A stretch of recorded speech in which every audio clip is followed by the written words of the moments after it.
আসসালামু আলাইকুম। আমরা ফাইনালি চলে আসলাম আমাদের আমের বাগানে। দেখছেন আমটা কত সুন্দর, ফুটফুটি, খুব টসটসে লাল, খেতেও মজাদার। এটা হচ্ছে রূপালী আম বাগান, অনেক বড় বাগান। এটা আমরা কেনার জন্য আসছি আজকে। তো এটা হচ্ছে আপনার দাম চেয়েছে 3 লাখ টাকা, 3 লক্ষ টাকা। বেশি নয়, সর্বমূল্য। এখানে আম হবে আপনার সর্বোচ্চ 300 ক্যারেট। এটা যেটা দেখছেন খাগড়াছড়ি পাহাড়ি জেলার যে রূপালী আম যেটা থাকে সেটা। এখানে আমি আসছি, আমাদের আরও 2জন সাথে ব্যবসায়ী আসছে, সবাই আমরা দেখতেছি যে আমরা কীরকম। তো দেখেন আপনারা, এখানে কিন্তু অনেক গাছ, যে কিন্তু উঁচু পাহাড় আমরা উঠতেছি। সবাই দেখতেছে এখানে আমাদের বড় ভাই দেখাচ্ছে।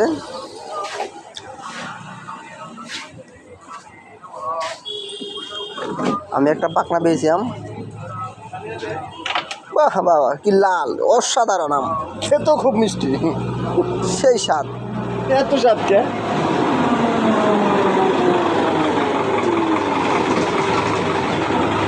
বাগানটা কিন্তু অনেক বড়, বিশাল বাগান, বিশাল। আপনাদের কি বলবো বলেন, বিশাল বাগান। আমি একটা আম ছিঁড়তেছি এখন। এটা পাকনা, এটা কিন্তু গাছে অলরেডি পাইয়ে গেছে। বাহ বাহ, অসাধারণ।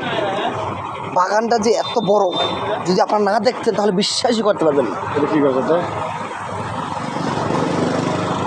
আমরা দেখছেন এখানে হাঁটতি আছে, অনেক উঁচু বাগান, এটা অনেক আম এখানে।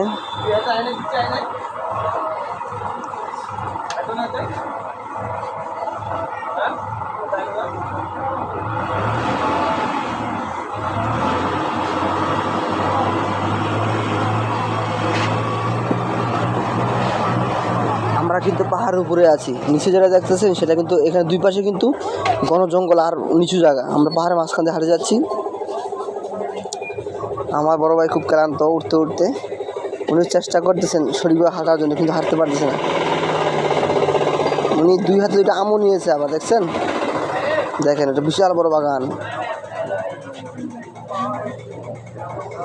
যাই হোক, ফাইনালি কিন্তু আমরা বাগানটা নেওয়ার জন্য খুব এক্সাইটেড, কারণ বাগানটা আমাদের একটা লাভ হওয়ার সম্ভাবনা আছে। দেখছেন আমগুলো কিন্তু অনেক সুন্দর, দেখছেন? এগুলা আমরা প্রায় উপরের দিকে চলে এসেছি। আর বান্দর টান্দর এগুলো খাইয়ে এখানে ফেলা রাখছি। কি বলবো ভাই, বান্দরের জ্বালা এখানে থাকাই মুশকিল। মুখ পোড়া অনুমান। হ্যাঁ, মুখ পোড়া অনুমান আছে। যাই হোক, সবাই ভালো থাকুন। আসসালামু আলাইকুম।